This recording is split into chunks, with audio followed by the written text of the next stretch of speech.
ಇವತ್ತು ಮೊದಲನೇದಾಗಿ ನಾವು ನಮ್ಮ ಕುಟುಂಬದ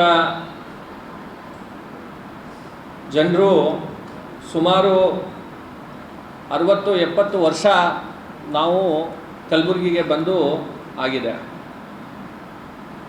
60-70 ವರ್ಷಗಳಲ್ಲಿ ಸುಮಾರು ನನಗನ್ಸುತ್ತೆ 35-40 ವರ್ಷ ವ್ಯಾಪಾರಕ್ಕಾಗಿ ನಾವು ಇವತ್ತು ರೈತರ ಕುಟುಂಬದಿಂದ ಇಲ್ಲಿ ಕಲಬುರಗಿಗೆ ವ್ಯಾಪಾರಕ್ಕಾಗಿ ಬಂದು ನಮ್ಮ ಹಿರಿಯರು ಮುಂದೆ ನಮ್ಮ ತಂದೆಯವರಿಂದ ರಾಜಕಾರಣಕ್ಕೆ ಬರೋದ್ರ ಮುಖಾಂತರ ಸುಮಾರು 35-40 ವರ್ಷ ಸಕ್ರಿಯ ರಾಜಕಾರಣ ಕುಟುಂಬ ಇವತ್ತು ನಮ್ಮದು ಇರುವಂಥದ್ದು. ಅಂಥದ್ರಲ್ಲಿ ಕಲಬುರಗಿನಲ್ಲೂ ಕೂಡ ಜನರ ಆಶೀರ್ವಾದದಿಂದ ತಂದೆಯವರು ಕೂಡ ಶಾಸಕರಾಗಿರುವಂಥದ್ದು, ತಾಯಿಯವರು ಶಾಸಕರಾಗಿರುವಂಥದ್ದು, ನನಗೂ ಕೂಡ ಜನರು ಸೇವೆ ಮಾಡಲಿಕ್ಕೆ ಅವಕಾಶ ಕೊಟ್ಟಂಥ ಸಂದರ್ಭದಲ್ಲಿ ಯಾವುದೇ ಅಹಿತಕರವಾದಂಥ ಘಟನೆ ನಮ್ಮ ಕಲಬುರಗಿ ನಗರದಲ್ಲಿ ಹಿಂದೆ ಎಂದೂ ಕೂಡ ನಾವು ಅಧಿಕಾರದಲ್ಲಿ ಇರುವಂಥ ಸಂದರ್ಭದಲ್ಲಿ ಯಾವುದೇ ಒಂದು ಸಣ್ಣ ಘಟನೆಯನ್ನು ಅಥವಾ ಯಾವುದೇ ಒಂದು ಕೋಮುಗಲಭೆಯನ್ನು ಯಾವುದೇ ಸಮಾಜದ ಮಧ್ಯಗಳಲ್ಲಿ ಘರ್ಷಣೆಯನ್ನು ಇವತ್ತು ಆಗಿರುವಂಥ ಉದಾಹರಣೆ ನಮಗೆ ನೋಡಲಿಕ್ಕೆ ಸಿಗೋದಿಲ್ಲ. ಅಂಥದ್ರಲ್ಲಿ ಈಗೇನೋ ಆಳಂದದ ಪ್ರಕರಣ, ಲಾಡ್ಲೆ ಮಶಾಕ್ ದರ್ಗಾನಲ್ಲಿ ಇರುವಂಥ ದೇವಸ್ಥಾನ ರಾಘವ ಚೈತನ್ಯ ಏನೋ ನಮ್ಮ ದೇವಸ್ಥಾನ ಇದೆ, ಆ ದೇವಸ್ಥಾನಕ್ಕೆ ಇವತ್ತು ಪೂಜೆ ಮಾಡಲಿಕ್ಕೆ ಅಲ್ಲಿ ನಮ್ಮ ಏನೋ ಧಾರ್ಮಿಕ ವಿಧಿವಿಧಾನಗಳಿದ್ದಾವೆ, ಅದನ್ನು ಮಾಡಲಿಕ್ಕೆ ಇವತ್ತು ಗುಂಡಾಗರ್ದಿಯಿಂದ ಇವತ್ತು ನಮಗೆ ಮಾಡಲಿಕ್ಕೆ ಅವಕಾಶ ನೀಡ್ತಾ ಇಲ್ಲ ಅಂತ ಹೇಳಿ ನಮ್ಮ ಹಿರಿಯರಾದಂಥ ಸುಭಾಷ್ ಕಾಕೋರು ಏನೋ ಅದು ಸರ್ಕಾರಕ್ಕೆ ಗಮನಕ್ಕೆ ತಂದರು. ಆ ಸಂದರ್ಭದಲ್ಲಿ ಸರ್ಕಾರ ಮತ್ತು ಕೋರ್ಟಿನ ಆದೇಶದಂತೆ ಅಲ್ಲಿ ಪೂಜೆ ನಡಿಬೇಕು ಅಂತ ಹೇಳಿ ಕೋರ್ಟ್ ಆದೇಶ ಮಾಡಿದಾಗ ಕೋರ್ಟಿನ ಪರ್ಮಿಷನನ್ನು ತಗೊಂಡು ಕೇಂದ್ರದ ಸಚಿವರು, ನಮ್ಮ ಜಿಲ್ಲೆಯ ಎಲ್ಲ ನಾಯಕರು ನಾವೆಲ್ಲರೂ ಸೇರಿ ಇವತ್ತು ಅಲ್ಲಿ ಪೂಜೆ ಮಾಡಲಿಕ್ಕೆ ಹೋದಂಥ ಸಂದರ್ಭದಲ್ಲಿ ಆ ಹಲ್ಲೆಯನ್ನು ಆಗಿರುವಂಥದ್ದು, ಅದರಲ್ಲಿ ಪೊಲೀಸ್ ವೆಹಿಕಲ್ಗಳನ್ನು ಕೂಡ ಇವತ್ತು ಅದ್ರ ಮೇಲೆ ಕಲ್ತೂರಾಟ ಆಗಿರುವಂಥದ್ದು, ಆ ರೀತಿಯಾದಂಥ ಪ್ರಕರಣ ಪೊಲೀಸ್ ದಾಖಲೆಯನ್ನು ಯಾರು ಆ ಗುಂಡಾ ವರ್ತನೆಯನ್ನು ಮಾಡಿದ್ದಾರೆ ಅದರ ಮೇಲೆ ಪೊಲೀಸ್ ಪ್ರಕರಣ ದಾಖಲೆಯನ್ನು ಆಗಿರುವಂಥದ್ದು. ಆ ಪ್ರಕರಣ ಸರ್ಕಾರ ಹಿಂತಗೊಂಡ್ಮೇಲೆ ಅದರ ವಿರುದ್ಧ ನಮ್ಮ ರಾಜ್ಯಾಧ್ಯಕ್ಷರಾದಂಥ BY ವಿಜೇಂದ್ರ ಅಣ್ಣವ್ರ ನೇತೃತ್ವದಲ್ಲಿ ನಮ್ಮ ಕಲಬುರಗಿನಲ್ಲಿ ಹೋರಾಟ ನಡೆಯುವಂಥ ಸಂದರ್ಭದಲ್ಲಿ 1ನೇ ತಾರೀಕು ಆ ಹೋರಾಟದಲ್ಲಿ ಎಲ್ಲರೂ ಕೂಡ ಮುಖಂಡರು ಮಾತನಾಡಿದ್ದಾರೆ. ಹಿಂದೆನೂ ಕೂಡ ನನ್ನ ಭಾಷಣದಲ್ಲಿ ಇವತ್ತು ಭಾಳ ಸ್ಪಷ್ಟತೆಯಿಂದ ಇವತ್ತಿನ ದಿವಸ ನಾನು ಅಲ್ಲಿ ಹೇಳಿರುವಂಥದ್ದು.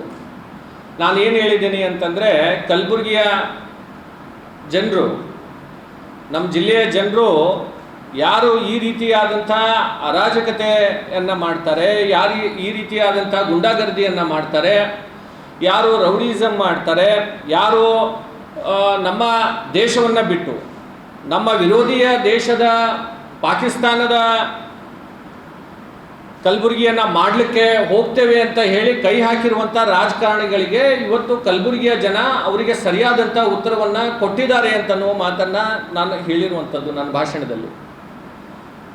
ಕಲಬುರಗಿಯ ಜನ ಅಂತಂದರೆ ಯಾರು? ಕಲಬುರಗಿನಲ್ಲಿ ನಾವೆಲ್ಲ ಹಿಂದೂಗಳು ಕೂಡ ಇರ್ತೇವೆ, ಮುಸಲ್ಮಾನರು ಕೂಡ ಇರ್ತೇವೆ, ಅನೇಕ ಧರ್ಮ ಅನೇಕ ಜಾತಿಯ ಜನರು ನಾವು ಕಲಬುರಗಿ ನಗರದಲ್ಲಿ ಇರ್ತೇವೆ. ಇಲ್ಲಿ ಯಾವುದೂ ಕೂಡ ನಾನು ಯಾವುದೇ ಧರ್ಮದ ಬಗ್ಗೆ ಅಥವಾ ಯಾವುದೇ ಜಾತಿ ವಿಶೇಷ ಬಗ್ಗೆ ನಾನು ಯಾವತ್ತೂ ಕೂಡ ಟೀಕೆಯನ್ನು ಮಾಡಿರುವಂಥದ್ದಿಲ್ಲ. ಈ ರೀತಿ ಹೇಳಿಕೆಯನ್ನು ನೀಡಿದಂಥ ಸಂದರ್ಭದಲ್ಲೂ ಕೂಡ ಇವತ್ತು ಪೊಲೀಸರಿಂದ ಇವತ್ತು FIR ಅನ್ನು ಆಗಿರುವಂಥದ್ದು. ಆ FIR ಏನು ಮಾಡಿದ್ದಾರೆ ಅದಕ್ಕೆ ಹೆದರಿ ಸುಮ್ಕೂಡುವಂಥದ್ದು ಅಲ್ಲ. ನಾವು ಕೂಡ ನಮ್ಮ ಪಕ್ಷದ ಎಲ್ಲ ಹಿರಿಯರು ಹಿಂದೆನೇ ಕೂಡ ಅದ್ರ ಬಗ್ಗೆ ಇವತ್ತಿನ ದಿವಸ ಅವರು ಮಾತನಾಡಿದ್ದಾರೆ. ನಾನು ಈ ರೀತಿ 100 FIRಗಳು ನಾವು ಹಿಂದಿನಿಂದಲೂ ಕೂಡ ನೋಡಿದ್ದೇವೆ. ಈ ರೀತಿ FIR ಹಾಕಿದ ತಕ್ಷಣ ನಾವೇನು ಅದಕ್ಕೆ ಹೆದರಿ ಸುಮ್ಕೂಡುವಂಥ ಪ್ರಶ್ನೆ ಇಲ್ಲ. ಇಂಥ 100 FIR ಹಾಕಿದ್ರೂ ಕೂಡ ಕಲಬುರಗಿಯನ್ನು ಛೋಟಾ ಪಾಕಿಸ್ತಾನ್ ಮಾಡಲಿಕ್ಕೆ ನಾವು ಜೀವಂತ ಇರುವವರೆಗೂ ಕೂಡ ಇದನ್ನು ಮಾಡಲಿಕ್ಕೆ ಸಾಧ್ಯ ಇಲ್ಲ ಅಂತನೋ ಮಾತನ್ನು ಕೂಡ ನಾನು ಈ ರೀತಿಯಾದಂಥ ಏನು ಗುಂಡಗಳಿದ್ದಾರೆ, ಯಾರು ಪಾಕಿಸ್ತಾನದ ಬಗ್ಗೆ ಬಹಳಷ್ಟು ಪ್ರೀತಿಯನ್ನು ಇಟ್ಕೊಂಡಿದ್ದಾರೆ, ಅವರಿಗೆ ನಾನು ಹೇಳಕ್ಕೆ ಬಯಸ್ತಾ ಇದ್ದೇನೆ. ಅದರ ಜೊತೆ ನಮ್ಮ ಜಿಲ್ಲಾ ಅಧ್ಯಕ್ಷರು ಈಗ ತಾನೇ ಹೇಳಿದ್ದಾರೆ, ರಾಜ್ಯದ ಅಧ್ಯಕ್ಷರು ಕೂಡ ನನಗೆ ಫೋನ್ ಕರೆಯನ್ನು ಮಾಡಿ BY ವಿಜೇಂದ್ರ ಅಣ್ಣವರು ಮಾತನಾಡಿದ್ದಾರೆ. ಪಕ್ಷ ಮತ್ತು ನಮ್ಮ ಎಲ್ಲ ಜಿಲ್ಲಾ ಮುಖಂಡರು, ನಮ್ಮ ಜಿಲ್ಲೆಯ ಎಲ್ಲ ಮುಖಂಡರು, ಯಾದಗಿರಿ ಆಗಿರ್ಬೋದು, ಬೀದರ್ ಜಿಲ್ಲೆಯ ಅಧ್ಯಕ್ಷರಾಗ್ಬೋದು, ಅವರೆಲ್ಲರೂ ಕೂಡ ಇವತ್ತು ಫೋನ್ ಮುಖಾಂತರ ನನಗೆ ಮಾತನಾಡಿದ್ದಾರೆ. ನಾವು ಮುಂದಿನ ದಿನಗಳಲ್ಲಿ, ನನಗೆ ಅನೇಕ ಜನ ಪತ್ರಕರ್ತರು ಹಿರಿಯರು ಕೂಡ ಫೋನ್ ಮಾಡಿದ್ದಾರೆ. ಆವಾಗಿನ ಕಾಲದಲ್ಲಿ ಹೇಳಿರುವಂಥ ಈ ರೀತಿಯಾದಂಥ ವಿಡಿಯೋ ಮತ್ತು ಮಾಧ್ಯಮ ಆ ಕಾಲದಲ್ಲಿ ಭಾಳಷ್ಟು ಇರಲಿಲ್ಲ.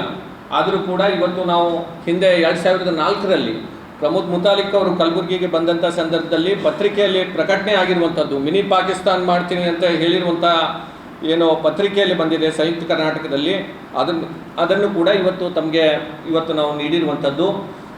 ಅದರ ಜೊತೆಯಲ್ಲಿ ಅನೇಕ ಪತ್ರಕರ್ತರು, ಹಿರಿಯರು, ಸಾರ್ವಜನಿಕ ಜನರು ಕೂಡ ಫೋನ್ ಮಾಡಿ ನನಗೆ ಹೇಳ್ತಾ ಇದ್ದಾರೆ, ನಾವು ಅದಕ್ಕೆ ಸಾಕ್ಷಿ ಇದ್ದೇವೆ, ನೀವು ಎಲ್ಲಂತೀರಿ ಆ ಸಾಕ್ಷಿಯನ್ನು ಕಮರುಲ್ ಇಸ್ಲಾಂ ಅವರು ಹೇಳಿರುವಂಥದ್ದು ಇದು ನಿಜ ಇದೆ, ಇದನ್ನು ನೀವು ಎಲ್ಲಂತೀರಿ ಅಲ್ಲಿ ಬಂದು ನಾವು ಸಾಕ್ಷಿ ನೀಡ್ತೇವೆ ಅಂತನೋ ಮಾತನ್ನು ಇವತ್ತು ಅನೇಕ ಜನ ಫೋನ್ ಮಾಡಿ ಇವತ್ತಿನ ದಿವಸ ಹೇಳ್ತಾ ಇದ್ದಾರೆ. ಅದಕ್ಕೇನು ದಾಖಲೆಗೆ ಹೇಳಬೇಕು, ನಾವು ಸಂಬಂಧಪಟ್ಟಂಥ ಅಧಿಕಾರಿಗಳಿಗೆ ಆ ದಾಖಲೆಯನ್ನು ಕೂಡ ಇವತ್ತು ಒದಗಿಸ್ಕೊಡ್ತೇವೆ. ಅದರ ಜೊತೆಯಲ್ಲಿ ನಮ್ಮ ಎಲ್ಲ ಹಿರಿಯರು ಸೇರಿ ಈ ಏನು ಗುಂಡಾವರ್ತನೆ ಇತ್ತೀಚಿನ ದಿನಗಳಲ್ಲಿ ನಮ್ಮ ಕಲಬುರಗಿಯಲ್ಲಿ ಬಹಳಷ್ಟು ಪ್ರಕರಣಗಳು ನಡೀತಾ ಇದ್ದಾವೆ. ಅದನ್ನು ವಿರೋಧಿಸಿ ಇವತ್ತು ನಾವೆಲ್ಲರೂ ಕೂಡ ಸುಮಾರು 1 ಲಕ್ಷ ಜನರ ಸಹಿ ಸಂಗ್ರಹವನ್ನು ಮಾಡೋದ್ರ ಮುಖಾಂತರ ಈಗಿರುವಂಥ ರಾಜ್ಯದಲ್ಲಿ ನೂತನವಾಗಿ ಗೃಹ ಸಚಿವರಾಗಿ ನಮ್ಮ ಜಿಲ್ಲಾ ಉಸ್ತುವಾರಿ ಮಂತ್ರಿಗಳು ಪ್ರಿಯಾಂಕ್ ಖರ್ಗೆ ಅವರಿಗೆ ನಾವು ಕಲಬುರಗಿನಲ್ಲಿ ನಡೆಯುವಂಥ ಈ ದಬ್ಬಾಳಿಕೆ ಮತ್ತು ಗುಂಡಾಗರ್ದಿಯ ವಿರುದ್ಧ ನಮ್ಮ ಇಡೀ ಕಲಬುರಗಿಯ ಜಿಲ್ಲೆಯ 1 ಲಕ್ಷ ಜನರ ಸಹಿ ಸಂಗ್ರಹವನ್ನು ಮಾಡಬೇಕು ಪಕ್ಷದ ಕಡೆಯಿಂದ ಅಂತನ್ನುವ ಒಂದು ನಿರ್ಧಾರಕ್ಕೆ ನಾವೆಲ್ಲರೂ ಸೇರಿ ಮುಂದಿನ ದಿನಗಳಲ್ಲಿ ಅದನ್ನು ಚರ್ಚೆ ಮಾಡಿ ನಮ್ಮ ಅಧ್ಯಕ್ಷರು ಚಂದು ಪಾಟೀಲ್ ಅವರು ಮತ್ತು ನಮ್ಮ ಅಶೋಕ್ ಬಗ್ಲಿ ಅಣ್ಣವ್ರ ನೇತೃತ್ವದಲ್ಲಿ ಮುಂದಿನ ದಿನಗಳಲ್ಲಿ ಅದನ್ನು ಕೈ ತಗೊಳ್ತಾ ಇದ್ದೇವೆ. ಮತ್ತು ಅದರ ಜೊತೆಯಲ್ಲಿ ಕೆಲವೊಬ್ಬರಿಗೆ ಏನಾಗ್ಬಿಟ್ಟಿದೆ ಅಂತಂದರೆ, ರಾಜ್ಯದ ಸರ್ಕಾರ ಇದೇ ಬರೀ ಕೇವಲ ರಾಜ್ಯ ಸರ್ಕಾರ ಈ ಒಂದು ಏನು